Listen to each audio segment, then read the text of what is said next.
Aujourd'hui, on va parler de la flemme. Est-ce que ça t'est déjà arrivé de te dire, tiens, je vais bosser sur mon projet, j'ai un exposé à faire, j'ai envie de lire, j'ai envie de faire un truc productif. Mais malgré tout, tu as ton petit démon sur l'épaule qui vient de dire, attends, oh, c'est pas plus sympa d'aller scroller un petit peu sur Instagram ou voir les shorts sur YouTube, hein? T'es sûr que t'as pas envie de faire ça? Allez, juste un ou deux. Et 2 heures après, t'as rien foutu. T'es toujours en train de scroller sur Instagram et sur YouTube. Je parie que c'est des choses qui te sont familières et je sais que ça l'est forcément puisque moi aussi ça l'est aussi. C'est des choses sur lesquelles j'ai du mal à lutter et c'est toujours très compliqué. Alors, du coup, je voudrais aujourd'hui te filer des conseils pour éviter ces problématiques-là. Dans un premier temps, mets-toi des objectifs qui sont atteignables. Ça veut dire quoi? Ça veut dire que tu vas mettre des petits objectifs au fur et à mesure plutôt qu'un gros énorme parce que du coup, ça te paraît être beaucoup plus lointain, beaucoup plus distant alors qu'un objectif plus court est plus simple à visualiser. Et en fait, c'est une erreur qu'on se fait souvent en se disant je vais, je sais pas, devenir hyper musclé. Mais avant de devenir hyper musclé, il faut devenir un petit peu musclé, puis un peu plus, puis un peu plus. Et donc, étape par étape.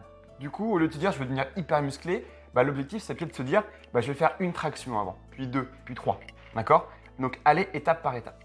Deuxième point, c'est parler de soi de manière positive et arrêter le négatif. En fait, moi j'aime bien tout ce qui est hacks qui sont faciles à mettre en place et rapides à mettre en place. Et pendant un temps, je me disais, ouais, tout ce qui est état d'esprit, c'est un peu chiant quoi. Mais en fait, si, ça a un impact hyper important. Et je t'invite vraiment à essayer le truc. Reste positif, parce que comment veux-tu atteindre quelque chose si déjà tu imagines que ça va être négatif et que tu n'auras pas le résultat que tu veux? Sois confiant, vas-y, fais-le pour te dire que tu vas réussir et tu verras que ça aura un impact. Troisième point, c'est d'avoir un plan d'action. Le fait de savoir ce que tu vas faire à chaque étape est super important. Donc, prends du temps, écris, fais ta liste de toutes les actions une par une et tu verras que ce sera beaucoup plus simple. Et la question que j'ai envie de te poser, c'est tu as déjà vu un bâtiment se faire sans un architecte qui prépare un plan? Moi pas. Plus le bâtiment est gros, plus le projet est gros, plus il faut que ce soit planifié. Et même des petits, on les planifie. Même une maison simple, c'est planifié.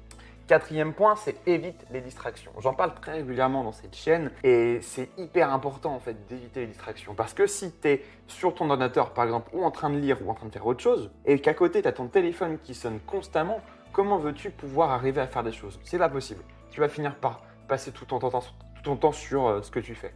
Moi je sais que personnellement j'ai revendu ma PS4 à un pote et je me dis attends, j'ai gagné 100 balles à lui revendre ma PS4 et en plus de ça je vais gagner du temps. Eh, je suis désolé vieux, je te prends 100 balles et en plus je te prends ton temps quoi, désolé. Cinquième point du coup, c'est rendre les tâches chiantes amusantes, les tourner sous forme de jeu. En fait, le truc c'est qu'on est fait pour aimer les jeux, le divertissement, les formes ludiques. Donc essaye de trouver une solution pour que ton activité soit une sorte de petit concours. On aime tous le concours. Donc dis-toi, cette tâche-là que je fais d'habitude en 25 minutes, cette fois-ci je vais la faire en 23 minutes. Et tu verras que tu vas essayer en fait de battre ton score et ça va devenir un jeu. Sixième point, c'est récompense-toi. Alors je voyais ça, c'était très intéressant. C'était un type qui voulait réviser, donc il avait son bouquin et il mettait des petits bonbons à chaque fin de paragraphe. Et ça c'est une récompense toute simple qui te permet de te dire bon voilà, j'ai atteint ma phrase, hop, je peux prendre mon bonbon. Bon, en soi le sucre je le recommande pas trop, mais dans l'idée tu as compris. Donc ça peut très bien te dire voilà, j'ai fini ma tâche, je vais prendre un jus d'orange. J'ai fini ma tâche, je fais 5 abdos. Voilà. Et en plus, en faisant des abdos, tu vas pouvoir justement prendre de la masse, quoi. Septième point, justement, j'y viens, c'est évite les aliments sucrés. En gros, le glucide, c'est quelque chose qui est super important pour ton énergie, mais il faut qu'il soit bien utilisé. En gros, je te conseille simplement de prendre du sucre durant tes desserts et d'éviter le sucre tout seul en isolé en dehors des repas. Essaye juste de te dire, voilà, je sais pas, mon donut, je le mange en dessert et jamais en 4 heures. Donc moi, je te conseille d'arrêter les 4 heures. Ou alors, justement, tu vas te faire, je sais pas, un bacon avec des œufs et puis une petite saucisse si tu as envie. Un truc salé, tout simplement. Huitième point, c'est un point que j'utilise énormément en ce moment, c'est le sommeil. C'est vraiment la base de tout. Si tu n'es pas reposé, ton cerveau ne le sera pas et tu auras forcément la flemme de tout faire. C'est un des éléments les plus importants ici, c'est focalise-toi sur ton sommeil. Donc va te coucher un peu plus tôt, essaye d'arrêter les écrans avant d'aller dormir et tu verras que ça va justement t'aider à dormir mieux avec un sommeil plus réparateur. Et essaye d'avoir une routine sur ton sommeil, donc tous les soirs, 23 heures. Voilà, commence par ça et tu verras que ça aura un impact. 9e point, c'est gère ton stress. Alors le stress est super important, mais tu vas me dire, ouais, mais Louis, le stress, c'est pas facile à gérer. Je sais.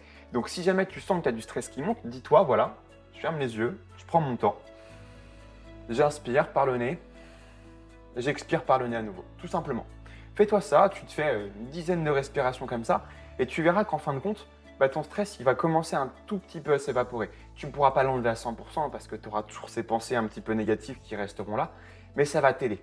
Donc, essaye de méditer également. Essaye de te dire, voilà, dans ma méditation, dès que la pensée négative arrive, je la traite et elle part, tout simplement. Parce que de toute façon, tu ne pourras pas empêcher les pensées d'arriver. Donc, l'idée de la méditation, c'est de les traiter, tout simplement. Et j'ai gardé le meilleur pour la fin. Le plus important pour lutter contre la flemme, mais qui est un des plus durs d'ailleurs, c'est l'exercice. Va faire du sport une demi-heure par jour. En fait, tu vas me dire, ouais, mais la simplicité de la mise en place, elle est quand même assez compliquée. J'ai envie de te dire que le ratio mise en place rémunération, il est extrêmement bon. Ok, oui, tu as un ratio de mise en place assez compliqué, mais le retour sur investissement, il est juste gigantesque. Donc, je te conseille de faire de l'exercice et tu vas voir que tu vas te lancer dans une spirale positive et tu vas tout le temps faire du sport et tu auras tout le temps envie de bosser et tu verras que ça va être génial. Donc, l'exercice, c'est vraiment hyper important. J'espère que cette vidéo t'a plu. J'en arrive à la fin.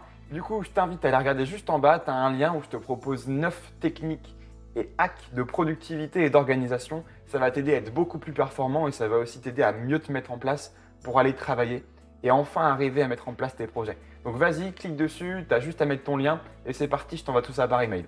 Voilà, à bientôt, ciao!